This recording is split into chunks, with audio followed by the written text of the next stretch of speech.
I'll go ahead and start this in a bit early, because I'm actually walking on the original pavement. I mean, there's parts where it's covered in asphalt, just right up there, it's just all asphalt, but this is the original concrete. And what I'm walking on is the northbound lane. The southbound lane, you can't really see. It's right here, where I got my foot is the dividing line. So the northbound lane here is still, again, 50 years ago, you're going from McAllister to Eufaula, this is the road you drove down.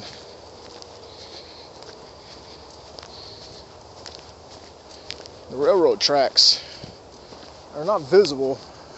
I can see piled up concrete over there. I think they must have torn those up, because I can see a long line of torn up, piled up concrete over there.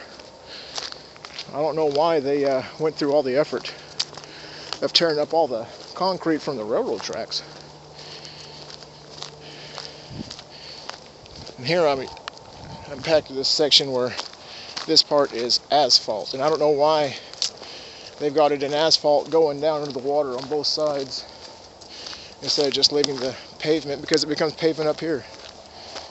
So I don't know what the asphalt, why they bothered. I don't really see anything they gained out of it. But anyway,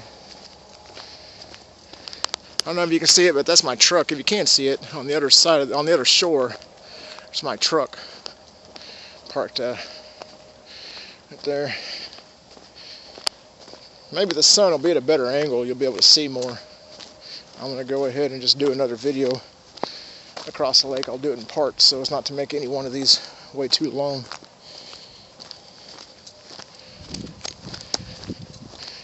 On this side, I can't really see where the railroad tracks were. I mean, I know where they were. I can tell by looking at the ground, but I can't see any actual remnants of the tracks. So for whatever reason, they tore those up. I don't really get that.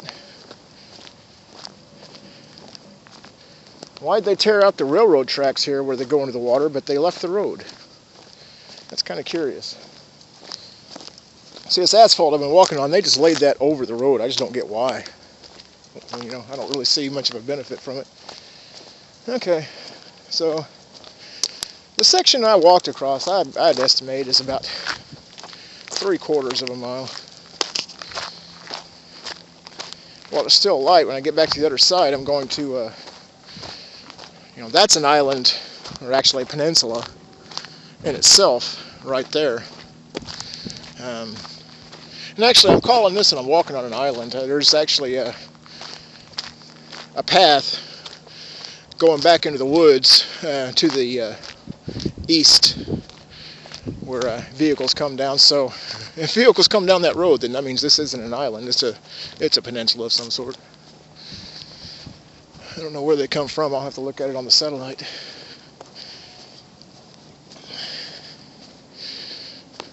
Oh yeah, well, I mean, I wasn't paying enough attention before. You can look over there. It's not an island. It's just... Alright, back into the water here. But anyway, up on the other side, you go across land there, and it goes into the lake again. So when I get back, ooh,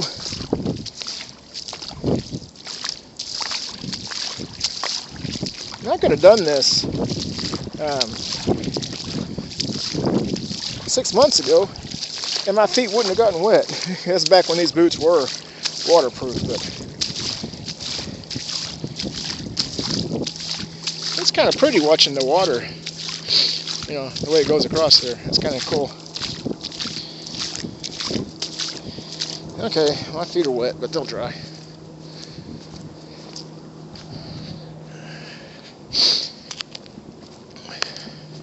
There's not nearly as many birds on the road this time. They haven't had time to settle. I see a bunch of them out there swimming.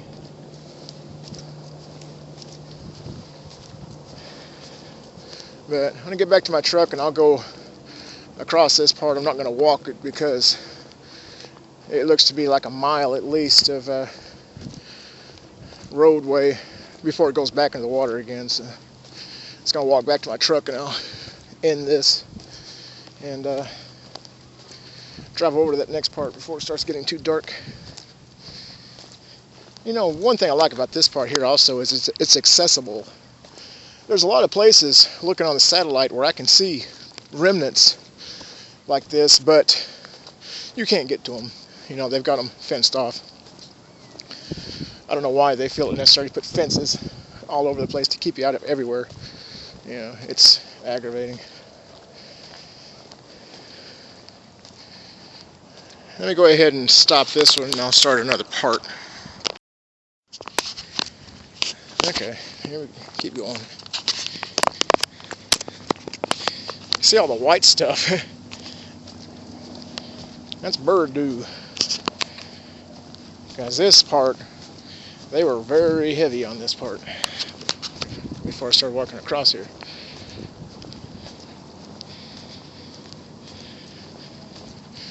See somebody's house up there on the hill. I'd love to fly over this in a small plane, you know. Oh, trust me, I mean, if I was fairly wealthy, I'd get a license for a small aircraft license, and just go flying around, just spying about old roads, old railroads.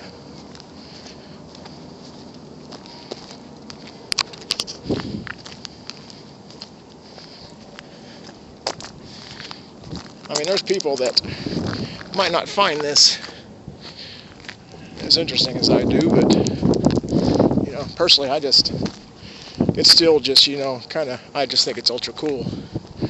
50 years ago, I would have been run over walking down this road, because this was, you know, I've taken pictures and videos of other roads, you know, Highway 51, you know, where it goes through Mansford, the original Mansford, and Highway 64 on the way to Cleveland, and going north from Keystone, the original town of Keystone, is now underwater. I followed that for several miles, but this, though, those were they weren't side roads. I mean, they were highways, but this was, of the old roads like this that I've come across, this one is the one that's the most, you know, would have been the highest used. This was a major U.S. highway.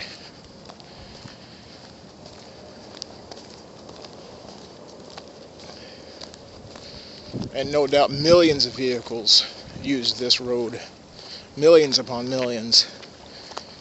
Until they built Eufaula Dam.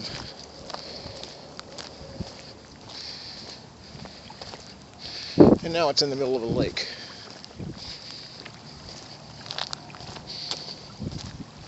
Well, it was definitely worth the drive down here. I drove 100 miles. However far it is from where I am now.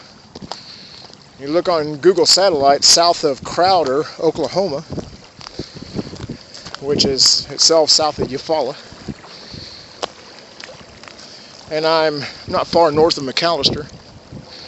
But however far I am now from South Tulsa, damn near 100 miles, because it's 50 miles just from where I live to Henrietta.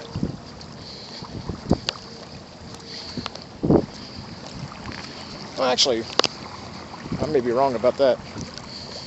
Maybe more like 40 miles. But in any case, fine. If I didn't drive 100, I drove damn close. It's going to be 150, 175 miles round trip, but it was worth it. I mean, look at this.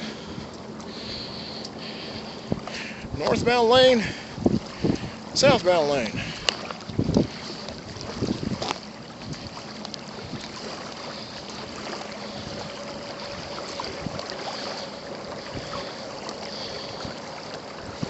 Part of what fascinates me about this, it shows you how temporary. There's a piece of driftwood. I'm going to keep that as a souvenir. It shows you how temporary pretty much anything man-made is. You get in a time machine and go 1,000 years in the future, you'd be hard pressed to find anything that existed in this day and age. Everything we do is temporary. That's part of what fascinates me about this sort of thing. You know, this was a major U.S. highway. Millions upon millions of vehicles use this highway. Now look at it. It's a broken piece of pavement going through the middle of a lake. And it's only because this year was especially dry that, it's even visible. Or it's even above water. A good part of the time last year this was underwater. Imagine most of the time this is underwater. But of course last summer, at least in these parts, probably for most of the United States, temperatures were in the 110 degree range for what? A month, 6 weeks? It really dropped water levels everywhere. I mean, we've had some rain this autumn, but I would imagine that that's what made it possible to walk through this. It's the extreme heat we had this summer. Evaporated a lot of water off. Left this. I'm going to stop this now and do one more part. Okay, I'll do this last part to the truck. So, if I'd done this a couple years ago, like Highway 64 there where it goes into Cowskin Bay, it just goes into the water. If I'd come down here a couple years ago, I probably would have seen something similar here.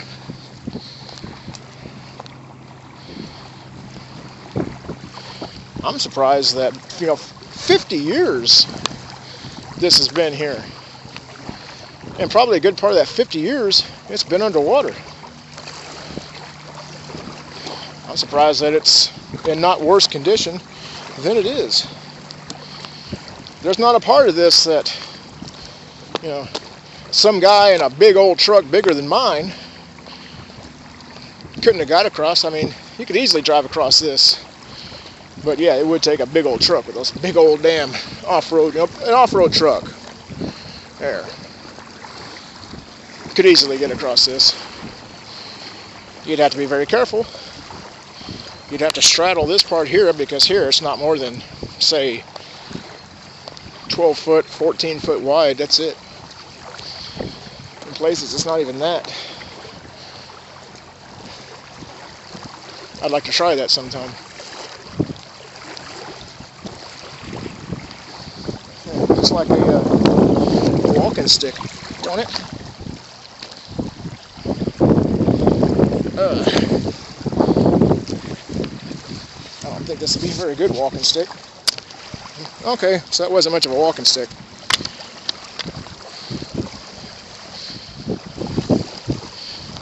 There's a 2x6. I want to keep this piece of driftwood just as a souvenir.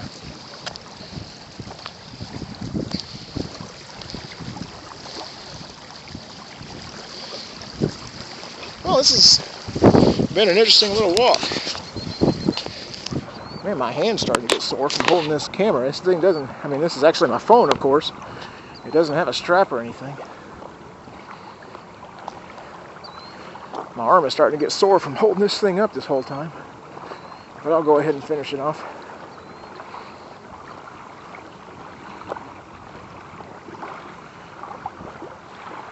I see a vehicle of some sort heading down to where I am.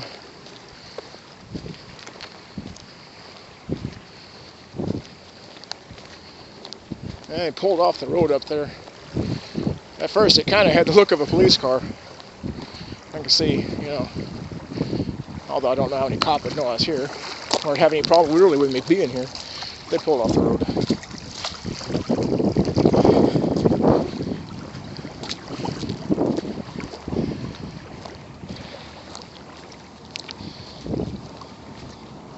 Yeah, this is interesting. How many times have I said that? I'm looking at the way the water is flowing in. Look back over here. See the road going off into the distance. Beautiful view.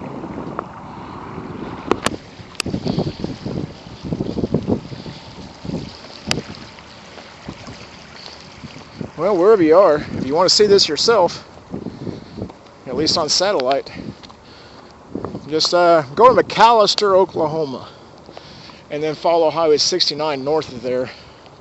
Widen it out just a bit because, I mean, the real 69, or the modern day 69, is just about a mile to my left, if even that. And you'll see this strip of highway right through the lake. I want to show you up here where the railroad tracks come out. I think you can see it better than what you saw back there. And it's still early enough that I'm going to go over to the other side of this and see where it goes into the lake again. The satellite does not show that that part, you know, is above water for very long. I at least want to go look at it.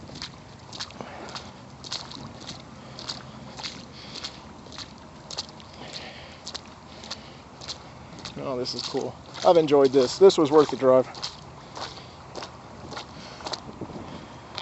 Yes, it was cool just to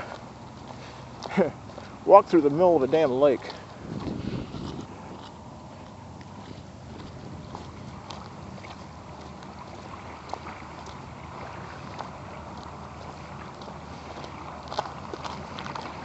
Now it seems over here I could see get a better idea of the railroad tracks coming out of the water.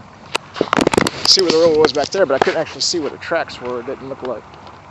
I think I can actually see them here, although I haven't walked down to it yet.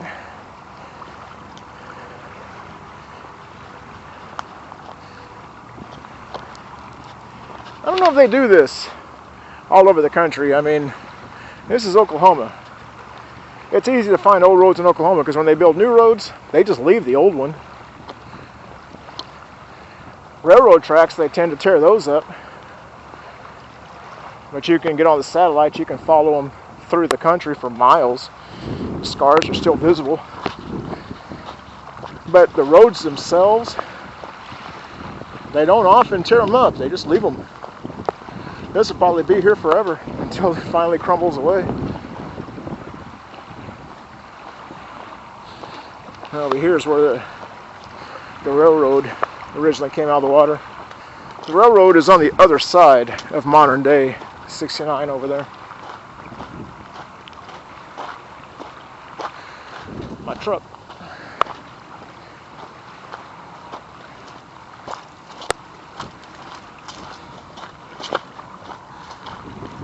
And here's the railroad. And it seems like you can kind of see where the tracks were. Can't say with certainty.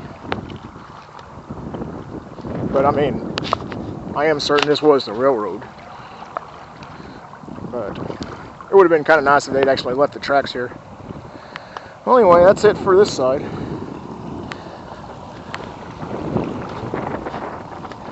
Now let's go check a drive up on the other side of this. I'm actually going to head north from here, where it goes into the lake on the other side, to see if there's anything to be seen.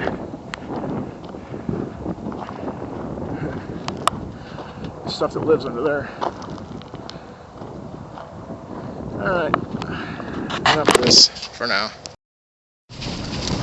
Call this part whatever this video. I'm on the other side, on the north side of this thing. I've been looking here to the left where, you know, I was showing you where the railroad tracks were, and I'm actually starting to wonder. I mean, they don't have the appearance of a railway. And I'm starting to wonder if that's not actually an even older, I mean, this is obviously, and this has been abandoned for 50 years, this part I'm driving on. This is Highway 69. Boy. Man, this is rough. But I'm actually starting to wonder if that thing to the left there was not a railroad, but actually an even older road. I could see that when they built this Highway 69, possibly this was not even the original road through here. Possibly that was.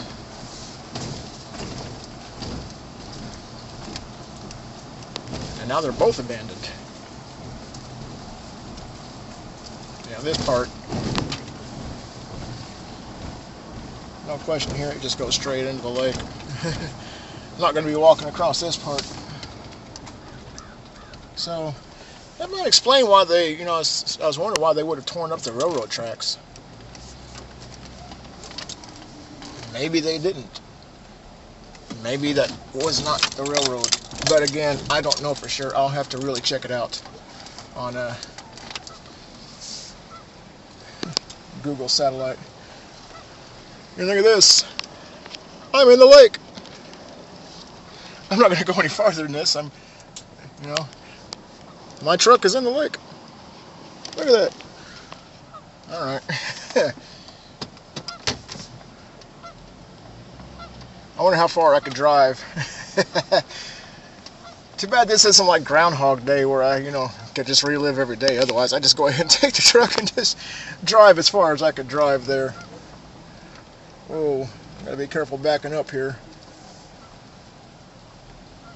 Nope. Oh, bump. Anyway, that's interesting. Well, anyway, so that's the end of this video. I'll look at the satellite. You can't really see it. I can see it with my bare eyes, but I don't know how well it's coming across in this camera where that other road comes out. I'm going to have to look at that and make sure that that is actually... I'll put a little note or something when I post this video on YouTube and let you know what I find. But for anyway, driving through the past here. Bye for now.